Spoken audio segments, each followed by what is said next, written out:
하나님의 뜻에 따라 그리스도 예수의 사도가 된 바울과 형제 디모데는 골로새에 있는 거룩하고 신실한 성도들에게 편지합니다. 우리 아버지 하나님의 은혜와 평안이 함께하기를 빕니다. 여러분을 위해 기도할 때마다 우리 주 예수 그리스도의 아버지 하나님께 감사드립니다. 그것은 여러분이 예수 그리스도를 잘 믿고 모든 성도를 사랑하고 있다는 소식을 들었기 때문입니다. 여러분의 이러한 믿음과 사랑은 하나님께서 여러분을 위해 하늘에 예배해 두신 것에 대한 소망에서 나온 것이 아닙니까? 이 소망에 대해서는 처음 여러분이 복음을 받을 때 이미 들었던 것입니다. 복음이 전해지는 곳마다 하나님의 복이 더해지고 있습니다. 여러분 역시 복음을 받아들여 하나님의 은혜 가운데 이 진리를 깨닫고 지금도 그 은혜를 누리고 있습니다. 이 복음은 온 세상에서 열매를 맺고 있습니다. 여러분에게 이 복음을 전한 사람은 에바브라였습니다. 그는 우리와 함께 복음을 전하는 일꾼이며 그리스도의 신실한 종입니다. 여러분이 성령으로부터 받은 사랑을 이웃들에게 베풀며 살아가고 있다는 소식도 그를 통해 들었습니다. 우리 가슴에 손을 얹고 믿음을 고백하고 오늘 할 말씀 듣도록 하겠습니다. 한번 따라해 주시겠어요? 하나님은 나를 사랑하십니다. 나는 그 사랑 안에 있습니다. 하나님은 오늘 나에게 말씀하실 것입니다. 그 말씀에 능력이 있습니다. 그 말씀에 생명이 있습니다. 나의 마음을 하나님께 열겠습니다. 나의 생각을 예수님께 집중하겠습니다. 들은 만큼 변합니다. 들은 만큼 행복해집니다. 이번 주부터 골로새서의 말씀을 가지고 설교를 시작하려고 합니다. 골로새서는 사도 바울이 옥중에서 쓴 편지입니다. 에베소서, 빌립보서, 빌레몬서와 함께 옥중에서 쓴 편지이기 때문에 옥중서신이다라고 불리는 책이기도 합니다. 골로새에서 교회가 어떻게 시작되었느냐라고 하는 것을 확인하려면 우리는 바울의 3차 선교 여행 때로 거슬러 올라가야 됩니다. 여러분들 사도행전 그 설교를 들으시면서 물론 모든 분들이 기억을 하시겠지만 여러분들에게 제가 기억을 상기시켜 드리면 사도 바울이 에베소에서 2년 동안 두란노 서원이라고 하는 곳에서 가장 더운 때 하나님 말씀을 가르치면서 설교를 하기 시작을 하죠. 기억하시죠? 다른 건 잊어버리셔도 두란노 서원은 기억하실 거예요. 2년 동안 두란노 서원에서 사역을 하면서 아시아 지역에 하나님의 복음이 왕성해졌습니다. 어느 정도로 왕성해졌냐면 성경은 아시아와 지역의 모든 유대인들과 그리스인들이 하나님 말씀을 들었다라고 설명을 할 정도로 복음이 왕성해졌습니다. 아마 그 시기에 골로새에서 이 두란노 성원을 방문했던 에바브라라고 하는 사람이 사도 바울을 통해서 복음을 전해 들었고 예수의 제자가 되었습니다. 그리고 자기 고향 골로새로 돌아가서 그가 들었던 복음을 증거하기 시작하고 거기에 교회가 생기기 시작하는 거죠. 골로새라고 하는 곳은 굉장히 작은 도시입니다. 그 주변에 더 큰 도시들이 있었는데 라오디게아라고 하는 도시와 히에라볼리, 여러분 터키 가면 왜 이렇게 온천이 터져서 이렇게 눈처럼 하얀 온천이 있는 곳이 히에라볼리라고 하는 곳인데 그 지역까지 아마 이 에바브라라고 하는 사람이 복음을 증거하고 교회를 개척했던 것 같습니다. 무슨 얘기냐? 바울은 한 번도 골로새를 가본 적도 없고 골로새라고 하는 곳에서 신앙생활하고 있는 성도들을 만난 적이 없었다는 얘기죠. 그러면 왜 한 번도 만나본 적이 없고 가본 적이 없는 교회 사람들에게 편지를 쓰게 되었느냐? 그 이유는 에바브라가 옥중에 있던 사도 바울을 방문하고 그 교회 상황을 보고하면서 사도 바울이 그 문제를 해결해 주기 위해서 편지를 썼다는 얘기입니다. 7절 8절 말씀 잠깐 한번 보세요. 읽어주시겠어요? 시작.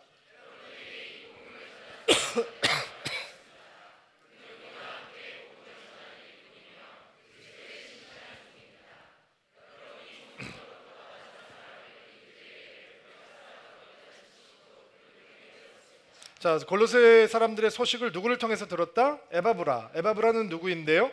복음을 전해 주었던 사람이라는 거죠. 근데 에바브라가 이 사도 바울에게 와서 골로새 상황을 얘기하면서 무슨 이야기를 전했느냐? 사도 바울에게 복음을 들었던 에바브라는 골로새에 가서 예수를 믿으면서 은혜를 받고, 예수를 믿으면서 구원받고, 예수를 믿음으로 우리가 의롭게 되는 것이다 라고 하는 복음을 전했단 말이죠.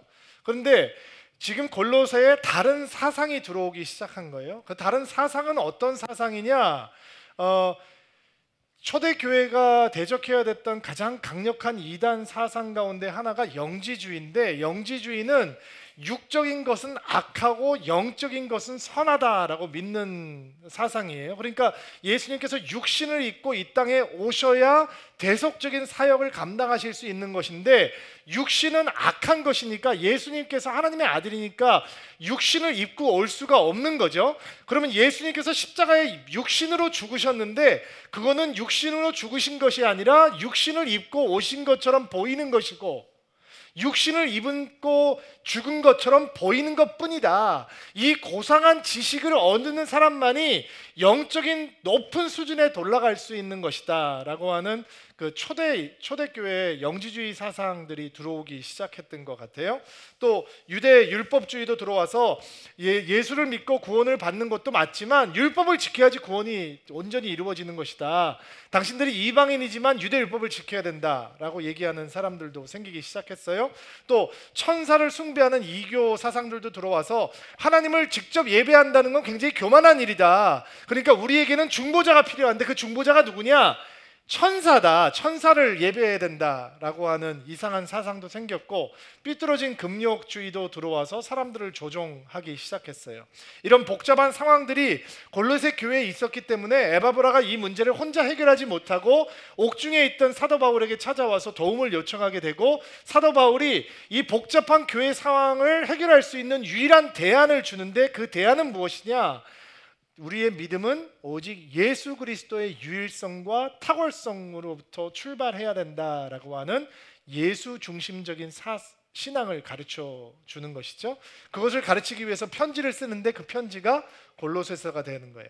골로새 교회가 다른 교회보다 크지도 않고, 골로새라고 하는 도시가 주목받을 그런 화려한 도시가 아닌데도 불구하고 골로새서가 당시 사람들에게 굉장한 반향을 일으킬 수 있었던 이유는 이 편지를 배달하는 사람에 대한 관심 때문이었어요. 골로새에 보내는 편지를 두기고라고 하는 사람이 이제 배달을 하는데, 그때 동행하고 있는 형제가 하나 있는데 그 형제의 이름이 오네시모라고 하는 사람이에요.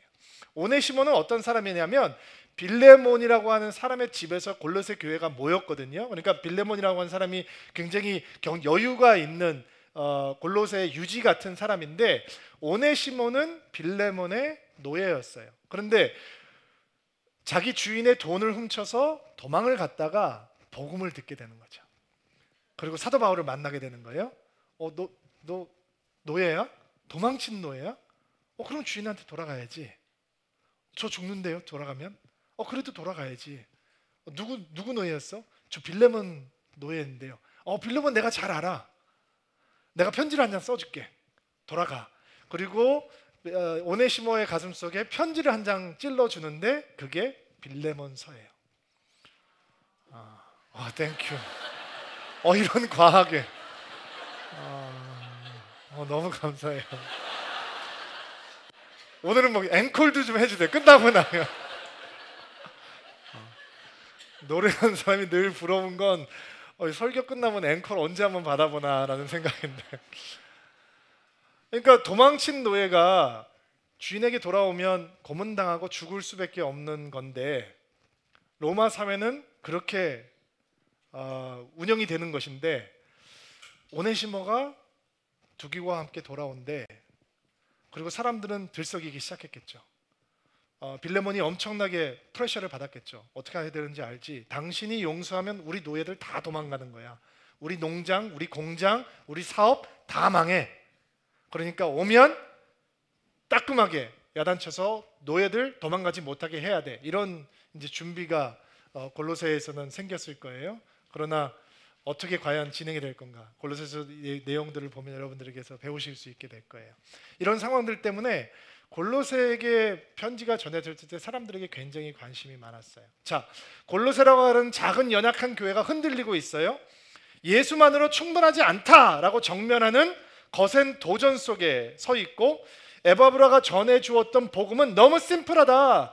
뭔가 고상하고 심오한 지식과 경험이 있어야 구원을 받는 것이다 라고 하는 사상이 흔들기 시작했고, 도망간 노예를 다시 형제로 받으라고 하는 바울의 메시지를 과연 골로새 교회와 그리고 빌레몬과 같은 노예의 주들이 어떻게 소화할 것인가 라고 하는 것이 골로새서를 보면서 우리가 배워갈 수 있는 내용들이에요. 여러분과 제가 가지고 있는 고민은 뭐냐면, 주일날 와서 예수 믿는 사람처럼 사는 건 그렇게 어렵지 않아요. 근데 월요일부터 금요일까지 예수 믿는 사람으로 사는 게 너무 어렵죠. 안 어려우신가요? 월요일부터 금요일까지가 너무 부담스러워요. 그래서 사람들이 월요일부터 금요일까지 신앙의 사람으로 살아가기가 너무 힘드니까 어떻게 마음의 결정을 하냐면, 그래도 적어도 주일날만큼은 제대로 살아보자. 그리고 월요일 가서는 마음대로 풀어지는 거예요. 그리고 또 주일날 와서 다시 한번 마음을 굳게 다짐하고.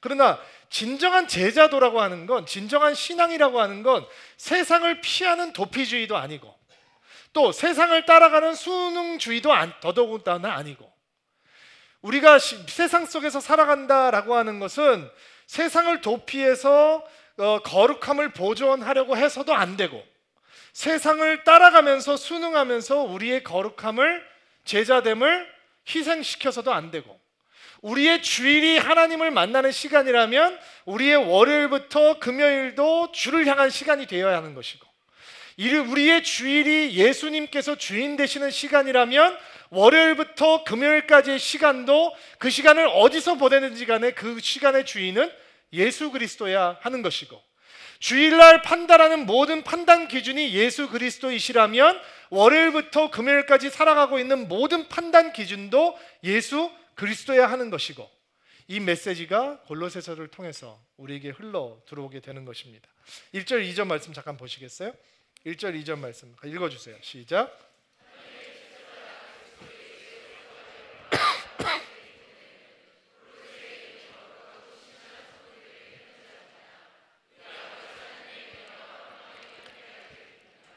자, 사도 바울이 자신을 소개하는데 뭐라고 소개하죠? 하나님의 뜻에 따라 그리스도 예수의 사도가 된 바울이다라고 얘기를 하죠. 디모데와 함께 편지를 보내고 있는데, 사도 바울이 세상적으로 보든지 학벌적으로 보든지 전통적으로 보든지 또 혈통적으로 보아도 자기 자신에 대해서 과시할 게 굉장히 많은 사람이거든요. 그런데 사도 바울이 자신을 어떻게 소개하고 있는지에 대해서 보면 우리 마음에 감동이 될 뿐만 아니라 도전이 되죠. 뭐라고 얘기하냐? 하나님의 뜻에 따라 예수의 사도된 바울이다 라고 얘기해요. 사도라는 게 뭐냐? 보내심을 받은 자라는 뜻이에요. 누가 보내심을 받았다라고 하는 건 주인이 따로 있다라는 뜻이죠. 나는 누군가에 의해서 보내심을 받은 사람이다, 누군가를 증거하는 사람이다 라는 뜻이, 그 누군가가 누구예요? 예수 그리스도이시다라고 얘기하는 거예요. 자기의 정체성이 자기가 이뤄놓았던 학업적인 무슨 학벌적인 업적, 세상의 힘, 명예, 그가 사내들인 공회원이었다는 것, 유대교에 열심히 있는 사람이었다는 것, 뭐 바리새인 이런 게 아니고 그의 모든 정체성은 예수 그리스도 한 분만으로부터 출발하는 것이다 라는 게 우리에게 도전이 되기를 바랍니다. 우린 명함에 많은 것들을 새기기 원하잖아요. 저는 제가 받은 명함 중에 가장 황당한 명함은 어떤 목사님의 명함이었는데, 명함이 앞뒤로 빼곡하게 뭐가 써 있어요. 근데 목사님들이 주로 성경 구절을 이게 명함 뒤에 써서 주시는 분들이 많이, 그런 게 아니고 거기에 보면 뭐 40일 금식기도 2회 이런 것까지 써 있는 거예요. 그러니까 목사님이 그냥 너무 자기 자신에 대해서 하고 싶은 얘기가 많은 거예요. 근데 그게 꼭 그분뿐만 아니라 여러분도 그렇고 저도 그렇죠. 가능하면 우리 자신에 대해서 뭔가 과하게 포장해서 얘기하고 싶어 하는 게 우리의 문화고, 여러분들께서 취업을 위해서 레저메를 준비해도 그렇고 이력서를 준비할 때도 나 별거 없는데 굉장히 많은 것들을 한 사람처럼 스펙을 늘어놓는 것이 이력서를 잘 쓰는 거다라고 배울 만큼 우리는 내 자신을 과대 포장하고 과제 프레젠테이션 하는 거에 익숙해 있는 사람이에요. 근데 사도 바울은 그렇지 않잖아요. 사도 바울이 자기 정체성을 가지는 건 오직 하나예요. 나는 예수 그리스도의 사람이다 라는 거예요. 일단 아멘으로 받으시죠. 억울하신가요? 제가 옛날에 만났던 집사님 한 분이 예수를 참 잘 믿는 분인데 누군가에게 자기를 소개하는데 너무 황당하게 소개하는 거예요. 안녕하세요, 저 누구누구입니다. 저 예수 믿는 사람입니다. 저 대강 예수 믿는 사람 아닙니다. 저 예수 잘 믿는 사람입니다. 그래서 저는 이제 목사가 옆에 있으니까 그날 좀 과하게 유머스럽게 자기를 소개하는 줄 알았어요. 근데 그분하고 교제를 하면서 새로운 사람을 소개를 해드리면 항상 그렇게 소개를 하는 거예요. 안녕하세요, 저는 누구누구입니다. 자기는 뭐 하는 사람이라 얘기하지 않고 저 예수 믿는 사람입니다. 저 대강 예수 믿는 사람 아닙니다. 저 예수 잘 믿는 사람입니다. 근데 나중에는 멋있어지는 거예요. 물론 그렇게 소개를 하고 나면 그 삶이 뒤따라주지 않을 때 얘기 듣더라고요. 근데 저렇게 예수를 잘 믿고 싶어 하는구나. 저렇게 몸부림치면서 나는 예수의 사람인 것을 드러내려고 하는 거구나. 그래서 내가 딴짓 못하도록, 딴 데 못 보도록 저분은 저렇게 저는 굉장히 좋아 보였어요. 여러분, 예수님과 여러분과의 관계가 여러분의 정체성이 되기를 주의 이름으로 축복합니다. 3절 말씀 보세요. 여러분을 위해 기도할 때마다 우리 주 예수 그리스도의 아버지 하나님께 감사드립니다. 사도 바울이 골로새 교회를 생각하고 기도할 때마다 감사가 넘쳤대요. 근데 생각해 보세요. 한 번도 만나보지 못한 사람들이에요. 한 번도 찾아가 보지 못한 곳이에요. 그리고 지금 골로새 교회가 문제가 많아요. 작고 연약한데 문제는 커요. 감당하기 버거워요. 그리고 에바브라라고 하는 사람도, 거기에 있는 리더들도 너무 미숙해요. 그럼에도 불구하고 사도 바울이 문제를 생각하면 화병 생기고 우울증 생기겠지만 문제를 생각하지 않고 기도하고 하나님의 이름을 부르니까 그 작은 골로새 교회, 문제 속에 있는 골로새 교회를 향해서도 감사가 터지기 시작했어요. 여러분, 속썩이는 자녀 있어요? 문제만 보고 있으면 잠 안 와요. 밥맛 없어져요. 한숨만 팍팍 나와요. 근데 그 아이의 이름을 부르고 예수의 이름을 함께 부르기 시작하면 희망이 생기기 시작해요. 문제가 보이지 않고 하나님의 은혜가 보이기 시작하니까 감사가 터져 나오기 시작해요. 모든 감사는 환경이 변해서 생기는 게 아니라 내적인 증거가 생김으로 감사가 생기는 거예요. 눈 뜨고 있으면 환경이 보이지만 눈 감으면 하나님이 보이니까, 하나님이 보이면 한숨이 쉬어지지 않고 감사가 나오니까 사도 바울이 멀리 떨어져 있는 흔들흔들하는 연약한 교회를 바라보면서 기도하면서 그는 감사를 찾고 있는 것입니다. 사도 바울이 감사하는 내용이 뭐냐? 이게 오늘 우리가 주목해야 되는 내용이에요. 4절부터 6절까지의 말씀 읽어봅시다. 시작. 그것은 여러분이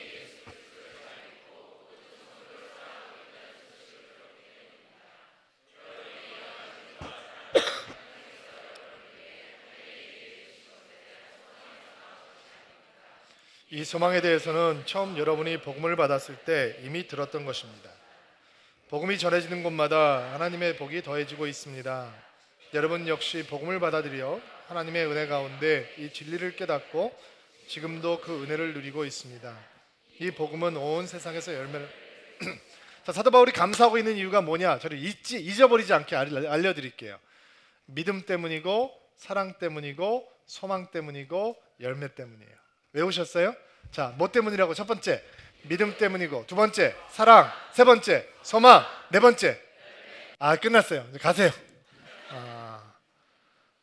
오늘 여러분들께서 그 말씀을 여러분 영혼에 받으시고 이번 한 주간 동안 그 말씀을 계속 묵상하시며 사실 수 있게 되기를 바랍니다. 쉬운 성경에 보면 당신들이 예수를 잘 믿고 라고 얘기했는데 개역개정판은 조금 더 번역에 충실해요. 원어에 개역개정판을 4절로 한번 올려주세요. 읽어보세요. 시작.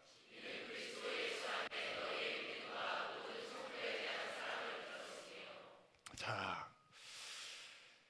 이 사람들에게 믿음이 나타나기 시작했는데 그 믿음은 어떤 믿음이냐? 예수 안에 있는 믿음이라는 거예요. 지금 사도 바울이 감사를 하고 있는 이유는 믿음 때문에, 소망 때문에, 사랑 때문에, 소망 때문에, 열매 때문에 감사를 하고 있는데, 이 네 가지 증거는 예수 그리스도의 복음을 만나는 사람들은 이 가장 강력하게 만나게 되는 내적인 증거가 된다는 거죠. 여러분, 예수님 만나면 증거가 남거든요. 일단 아멘으로 받으세요. 목사님, 제가 제 안에 있는 증거가 뭔지 모르겠는데요. 이 네 가지가 리트머스 테스트가 되는 거예요. 내가 복음을 만나는 사람인지 아니면 교회만 다니는 사람인지. 교회만 다니면 사람 변하지 않지만 복음을 만나면 복음은 사람을 변화시켜요. 복음은 증거를 남긴단 말이에요. 예수께서 우리 안에 들어오셔서 예수께서 우리의 주인이 되고 나면 나이 남녀노소에 상관없이 증거가 남기 시작해요. 미국 오디션 프로그램에 5살짜리 아이가 나와서 노래를 하는데 너무 깜찍하게 노래를 잘하는 거예요. 그리고 말을 뭐 얼마나 잘하는지 노래를 불렀는데 5살짜리라고 여겨지지 않을 정도로 기가 막히게 노래를 잘했어요. 그러니까 심사위원 하나가 칭찬을 하면서 이런 얘기를, 여러분 셜리 템플이라고 하는 아역 배우 아세요? 옛날 흑백 영화 시대 때 오늘 인터넷 통해서 찾아보세요. 셜리 템플이라고 하는 어린 아역 배우가 옛날에 있었는데, 전설적인 아역 배우가 있었는데 심사위원이 칭찬을 하면서 너는 네 노래를 들으니까 네 안에 셜리 템플이 살고 있는 것 같다 얘기를 했어요. 엄청난 칭찬인 거죠. 근데 5살짜리 아이가 Not Shirley Temple, Jesus. 예수 믿으면 증거 나타나요. 복음 만나면 증거가 나타나요. 그 증거가 뭐냐? 우리의 믿음이 예수 안에 있다는 거예요. 예수 안에 자리하게 된다는 거예요. 예수 안에 있는 믿음이 뭐냐? 오직 예수만 생각하는 거죠. 그리스도께서 죽어주심으로 우리가 하나님과 원수된 사이에서 하나님과 화평케 되었고, 예수께서 십자가에 죽으심으로 내 죄값이 단번에 치러졌고, 예수께서 죽은 자 가운데서 부활하심으로 나에게 영원한 생명이 임해왔고, 근데 그 영원한 생명을 얻기 위해서 내가 할 수 있는 것이 무엇이냐? 아무것도 할 수 있는 게 없는 거죠. 모든 것은 하나님께서 예수께 감당을 시키셨고, 내가 할 수 있는 것은 오직 예수님만 믿는 거예요. 다른 것은 아무것도 필요 없어요. 단지 예수만 붙들면 되는 거예요. 이게 복음이죠. 이 복음이 들어오니까 우리의 믿음이 누구를 향한 게 되는 것이냐? 당연히 예수 그리스도를 향한 믿음이 되는 것이죠. 여러분, 이 골로새 교회 사람들이 이방인이라는 거 잊어버리시면 안 돼요. 이방인들은 신을 많이 섬기는 사람들이에요. 인도 같은데 뭐 이렇게 파키스탄 같은데 잡신들을 많이 섬기는 나라를 가보면 예수 믿으십시오라고 얘기하면 예수 다 믿겠다고 얘기해요. 근데 여러 신들 가운데 하나로 믿든지 아니면 여러 신들 가운데 으뜸된 주신으로 믿겠다라는 거예요. 교회도 가지만 사당에 가서 제사도 드리고, 기도도 하지만 저쪽 가서 부족도 띄고 하겠다는 얘기예요. 그거는 믿음이 없는 거하고 똑같은 거죠. 예수 안에 믿음이라고 하는 것은 무엇이냐? 예수께서 처음과 끝이 되시는 거예요. 예수께서 유일한 믿음의 대상이 되시는 거예요. 예수께서 알파와 오메가가 되시는 거예요.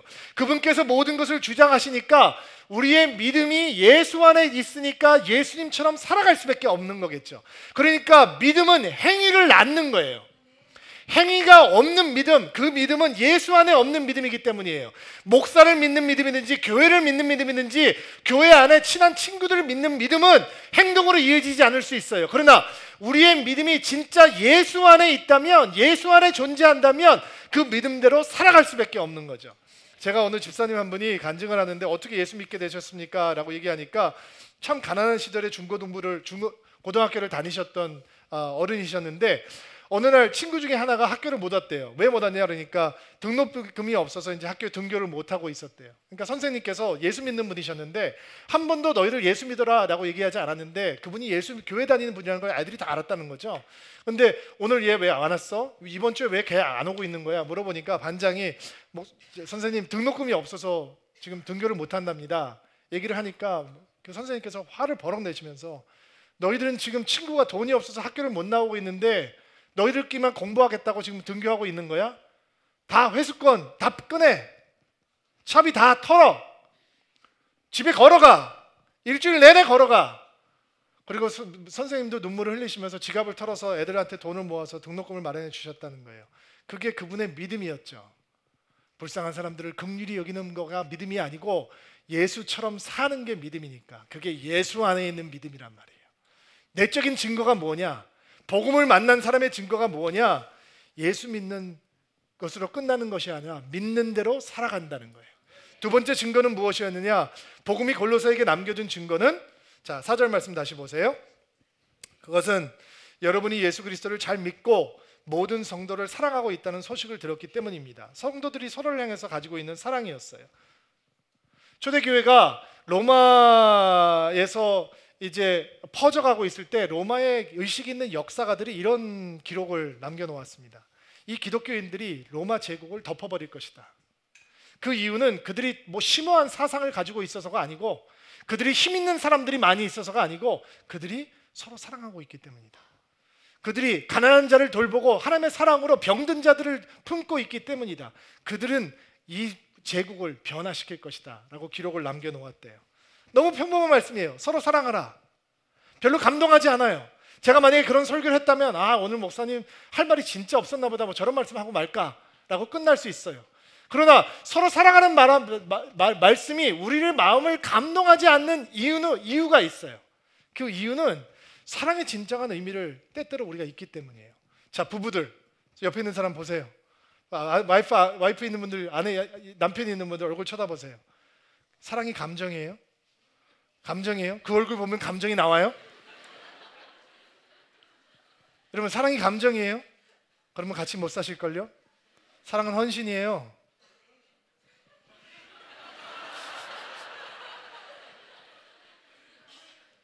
여러분, 사랑은 의지의 의지.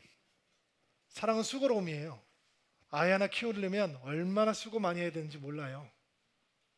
그래서 애들의 이름을 부르면 부모는 뭉클하는 거예요.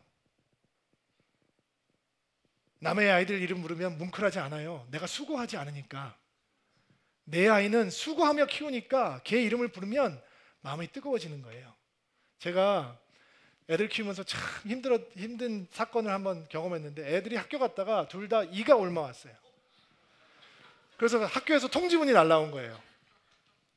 이가 옮았으니까 뭐 이렇게 좀 확인을 해라. 그래서 확인을 하니까 이가 옮았어요. 그래서 뭐 샴푸를 뭐 이렇게 하라 그러는, 애들이 머리도 길고 뭐 숱도 많고 막 하는데 뭐 얼마나 화가 나는지. 그리고 뭐 일하는 게 잘 모르시죠? 머리 중간쯤 딱 이렇게 알을 틀더라고요. 그래서 안 없어지길래, 제가 B형이고 성질이 좀 급해요. 그래서 애를 2명을 눕혀놓고 머리카락을 하나씩 보면서 잘랐어요.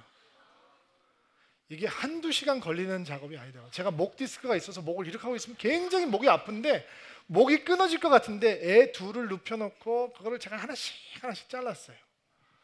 남의 새끼면 그렇게 하겠어요? 제 머리면 그냥 긁고 말 거죠. 사랑은 수고스러운 거예요. 여러분, 사랑합니다. 감동이 안 되시죠? 여러분들 저한테 얘기해 보세요. 목사님 사랑합니다. 감동이 안 돼요. 왜 그러냐? 수고 안 하는 사이가 너무 많은 거예요. 자, 다시 여러분 얘기로 돌아갑시다. 여러분, 예수님 사랑하세요? 근데 수고 안 하잖아요. 수고 안 하잖아요. 감동이 없는 거죠. 여러분, 교회 사랑하시나요? 네. 근데 수고 안 하잖아요. 복음을 만나면 어떤 변화가 생기느냐? 수고해도 기쁘기 시작하는 거예요. 제가 복음의 확신반을 하면서 어느 성도님에게 간증을 들었어요. 남편이 집에서 김밥을 싼대요. 셀 모임을 가기 위해서. 셀 모임을 가서 그 사람들하고 나누려고 아내한테 얘기를 못하고 혼자서 김밥을 뭘 싸는데, 옆에서 보기에 진짜 수고한대요. 근데 너무 행복해한대요. 저는 셀장님들이 가방 들고 음식 같이 진짜 집어넣고 셀 모임 가는 거 보면 너무 기뻐요. 왜? 그게 사랑이니까. 여러분들이 저 문을 통해서 들어오실 때 언제 교회가 행복한 곳이 되고 능력 있는 곳이 되느냐? 누군가 눈을 마주쳤는데 저 사람이 나를 사랑한다라고 하는 것을 알 때, 내가 누군가를 봤는데 내가 그를 사랑한다라고 알 때, 내가 누군가에게 기도 부탁을 할 때 그 사람이 나를 위해서 눈물을 흘리고 기도한 것을 알 때, 내가 누군가의 이름을 기도하면서 기도할 때 눈물을 흘리면서 그 사람처럼 아파하고 주님의 이름을 부를 때, 교회는 능력 있는 곳이 되는 거예요. 그게 내적인 증거라는 거죠. 자, 세 번째 증거, 5절 말씀이에요. 개역 개정판으로 한번 읽어볼게요. 5절 말씀, 개역 개정판으로 시작.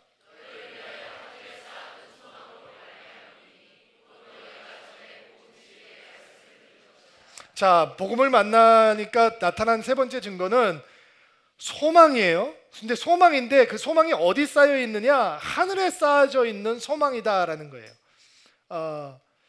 로마 제국에 쌓여 있는 게 아니고, 골로새가 쇠퇴해가 가고 있는 작은 도시였는데 과거의 영광을 찾기 위해서 소망을 두는 게 아니라 복음이라고 하는 메시지는 이 땅에 대한 것이 아니라 하늘에 대한 것이기 때문에 영원의 세계에 대한 것이기 때문에 복음을 제대로 만나면 천국을 하늘을 그리워하게 된다는 거죠. 인생의 가치관이 바뀌고 세계의 가치관이 바뀌는 것은 우리의 소망이 이 땅에 있지 않고 하늘에 있기 때문이라는 거예요. 자, 그러면 여러분이 이제 졸리기 시작해요. 왜냐하면 우리한테는 소망이라고 하는 개념이 실제적인 개념이 아니라 추상적인 개념이기 때문이에요. 여러분들에게도 소망이라고 하는 게 굉장히 추상적이죠. 절대로 아니에요. 제가 증명해 드릴게요. 어느 분이 지하철에서 물건 파는 아저씨에 대한 글을 쓰셨어요. 지하철에 타셨는데 어떤 아저씨가 타면서 가방을 딱 내려놓고 손잡이 붙들고 말씀을 하기 시작. 안녕하십니까? 여러분에게 좋은 물건을 소개하기 위해서 이 자리에 섰습니다. 자, 여기 제가 플라스틱에 솔이 달려있는 물건을 가지고 있습니다. 이게 뭡니까? 칫솔입니다. 얼마입니까? 200원씩 5개 묶음 1,000원입니다. 자, 뒤를 보겠습니다. 영어 써 있습니다. 이게 무슨 뜻이냐? 수출하는 물건이라는 뜻입니다. 수출 잘 됐냐? 아닙니다. 망했습니다. 그래서 제가 여러분 앞에 서게 되었습니다. 자, 이 5개에 1,000원 제가 여러분들에게 나눠드리겠습니다. 자, 사주시기 바랍니다. 여러분, 제가 오늘 여기서 물건을 몇 개나 팔 것 같습니까? 여러분 너무도 궁금하시죠? 저도 굉장히 궁금합니다. 조금 이따 알려드리도록 하겠습니다. 물건을 다 나눠주는데 요즘 그 지하철 안에서 물건 사는 사람들이 있습니까? 보니까 4개를 파신 거예요. 자, 여러분 얼마 팔았는지 궁금하시죠? 4개 팔았습니다. 얼마 벌었을까요? 4,000원 벌었습니다. 제가 실망했을까요? 안 했을까요? 대단히 실망 많이 했습니다. 그러나 제가 포기할까요? 안 할까요? 아닙니다. 다음 칸으로 또 가겠습니다. 여러분, 소망은 언제나 실제적이에요. 소망은 언제나 우리의 삶 속에 임팩트를 준다고요. 그래서 성경 기자들이 내 영혼아 어찌하여 낙심하여 내 속에서 불안해하는가? 너는 하나님께 소망을 두라. 나는 그가 나타나 도우심으로 말미암아 하나님을 여전히 찬송하리로다. 이뿐만 아니라 우리는 환난을 만나더라도 즐거워합니다. 그것은 환난이 인내는 낳고 인내는 연단된 인품을 낳고 연단된 인품은 소망을 낳는 것을 알기 때문입니다. 이 소망은 절대로 우리의 기대를 저버리지 않습니다. 소망이 생기면 오늘이 바뀝니다. 왜? 영혼이 있다는 것을 아니까. 이게 내적인 증거라는 거예요. 한 군데만 더 봅시다. 6절 개역 개정판으로 읽어주세요. 시작.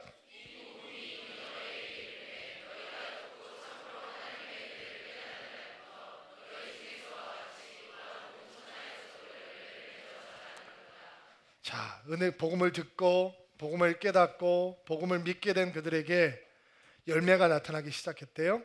그들에게 뿐만 아니라 복음이 전해진 모든 곳에서 열매가 나타나기 시작했대요.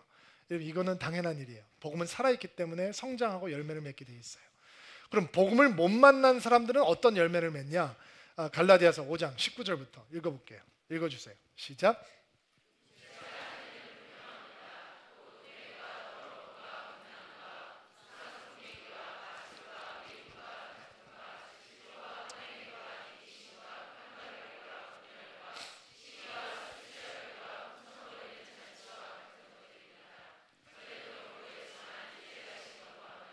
자, 복음을 만나지 못하면 저런 열매가 나타난다는 거죠. 복음이 우리 안에서 풍성하고 왕성하지 못하면 복음을 안다고 얘기하는 것 같지만 저런 열매가 나타난다는 거예요. 그런데 복음 안에 쑥 들어가게 되고 복음의 역사가 우리 안에 충만하게 되면 또 다른 열매가 맺히기 시작하는데 22절, 23절 읽어주세요.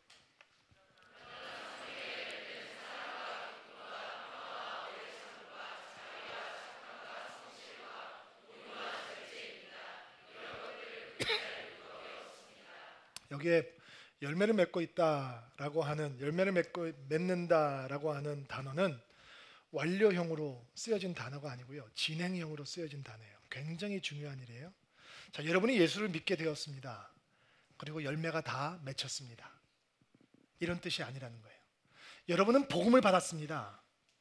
그리고 이제 열매가 계속 맺혀져 가고 있습니다. 계속 앞으로도 맺혀질 것입니다. 한번 맺히고 따고 끝나는 것이 아니라 계속 열매가 생기게 될 것입니다 라고 하는 뜻이에요. 여러분, 우리 안에서 성령의 역사가 언제나 진행형으로 있어야지 끝나버린 완료형으로 있으면 안 되는 거죠. 늘 새로운 역사로, 아멘. 늘 새로운 은혜로, 늘 새로운 역동으로, 늘 새로운 터치로, 새로운 열매로 진행되어야 된다는 것입니다. 여러분, 서울드림교가 이사 가잖아요. 흥분되세요? 별로 흥분 안 되시죠? 편하면 위기가 오는 거예요. 여러분, 불편하게 사시는 게 좋은 거예요. 그래야 긴장하면서 사실 수 있는 거예요. 우리 1000개의 의자를 매주 깔았다 풀어야 되거든요. 저희가 의자를 쌓아봤어요. 이렇게 이 의자를 20개씩 쌓으면 어떻게 될까? 참 고생 많겠다라는 생각을 해요. 저희 8월 첫 주에 이사 갈 거예요. 그때부터 우리의 긴장은 시작될 거예요. 너무 궁금하시죠? 교회가 지금 어떻게 진행되고 있는지. 8월 첫 주까지 공사 안 끝나요. 근데 이사 갈 거예요. 공사 어떻게 진행되고 있나 사진 한번 올려주세요. 저희가 많이 됐대. 생각 없는 분들. 저희가 교육관 공간이거든요. 저희가 예배드리게 될 성인 예배드리게 될 공간은 그 전에 예배가 끝나고, 제가 8월 첫 주에 가면 아이들은 첫 2주 동안은 그 좋은 운동장에서 썸머 캠프로 예배를 드리게 될 거예요. 애들 너무너무 흥분하고 좋아할 거예요. 우리가 학교 가면서 저는 굉장히 기대가 되는 건 매주 월요일 날 혹시 학교가 우리에게 불평하지 않을까 긴장하며 살아가는 거예요. 안주하지 않고 늘 조심하고 늘 남의 건물 쓰는 마음으로, 감사하는 마음으로, 겸손한 마음으로 쓸다는 거예요. 이런 환경을 통해서 서울드림교회에 계속 현재 진행형인 하나님의 열매가 나타나게 되기를 주의 이름으로 축복합니다. 여러분, 복음은 심플한 것입니다. 예수님이 복음입니다. 세상은 예수만으로 충분하지 않다라고 얘기하지만 오늘 주의 말씀은 우리에게 다른 것을 가르쳐 줍니다. 어떤 문제도 예수 앞에 다 무너지게 되는 것이고 오직 예수입니다. 단지 예수입니다. 예수님 한 분만으로 충분합니다. 그 예수라고 하는 복음을 만나면 예수를 향한 믿음, 예수 안에 거하는 믿음이 우리 안에 생기게 되는 것이고, 서로를 향해서 수고로움을 마다하지 않는 사랑이 우리 안에 드러나는 것이고, 이 땅이 아닌 천국을 향한 소망이 쌓이게 되는 것이고, 이 세상의 열매가 아닌 성령의 열매가 우리 안에 주렁주렁 맺히게 되는 것입니다. 그런 은혜가 오늘 예배를 드리는 여러분들 가운데 충만하게 되기를 축복합니다.